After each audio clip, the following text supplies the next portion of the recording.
Hello, I thought I'd do a recap video based on the exam question that you did.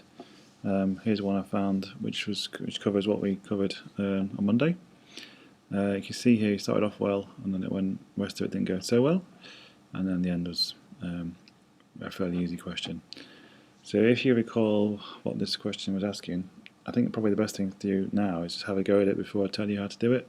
So you pause the video right now and have a go at it yourself and see if you can do it now. Because we've covered the ideas behind it. So have a go and then restart the video. Okay, so hopefully you've got part A okay. Show that T equals 12 mg over 5. So for that, that's just going to be the same as we did on Monday. We're just basically going to end up with looking at two separate systems separately and then creating simultaneous equations out of it. So here's something I prepared earlier. So here's the actual question itself with my excellent drawing. Just put some details on there. So 2 mg, 3 mg, tension, the reaction, and alpha. The alpha is given to you not in terms of what the angle is, but what the sine or tan is, and then you've figured out what sine and cos are. So I've just stolen that from your exam paper. That's correct. Yeah. Don't be thrown if it's presented that way. It's just sometimes to make it a bit simpler. So hopefully this is what you got. I've done all the working already. So for the, which one was it? 3mg? 3m1? We got 3mg minus t equals ma. So that's going to be 3mg minus t is 3ma. For the other one, we've got the tension in the string pulling up. There's a force down there, I haven't labelled it, but that's force due to the weight of the thing. It wants to fall down, but it can't because it's being held up. When it gets pulled up, as well, it's going to experience friction with the coefficient 2/3, so it actually experiences two forces in this direction.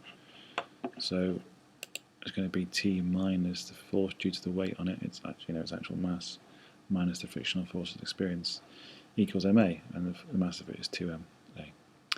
So what I did was I rearranged the top one to make A the subject, so it gives 3mg minus t over 3m, and then I just substituted that into this.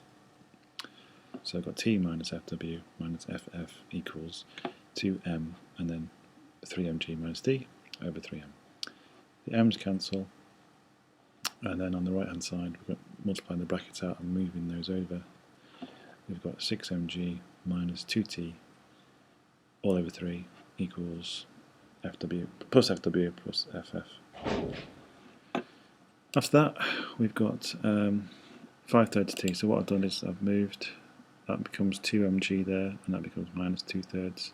So I've just moved that t over there, so that gives us 5/3 t plus FW plus FF, and there's the 2mg from before.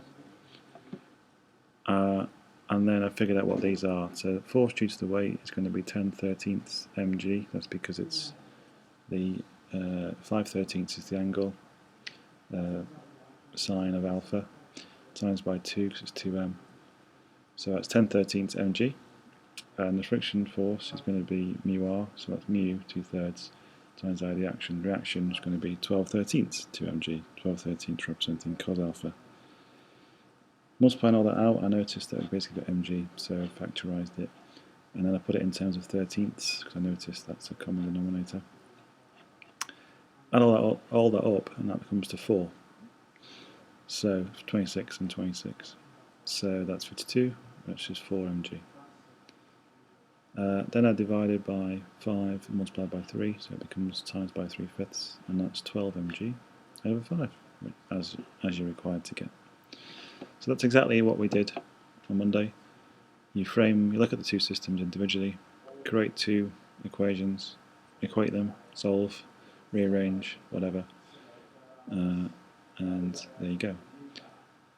There isn't really a sort of right or wrong way to do it. I just realised that I wanted to make sure that the final thing has T, mg in it and no A, so I realised that we need to eliminate A.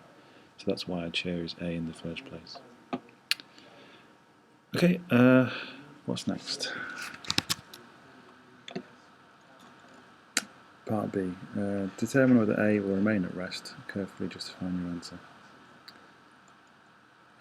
So what happens is B reaches the ground, that's going to then not be pulled anymore, so it comes to a sliding stop because of gravity and friction. So when it comes to a stop, the question is which is greater, the frictional force holding it up or the gravitational force pulling it down again, because this string is now slack, if you can imagine that. So we've just figured out what the two forces are, and that's why this is only a 2-mark question, because we've already done the work. We figured out that the frictional force, the force due to the weight rather, was 10/13 mg, and the force due to friction was 16/13 mg, which is more.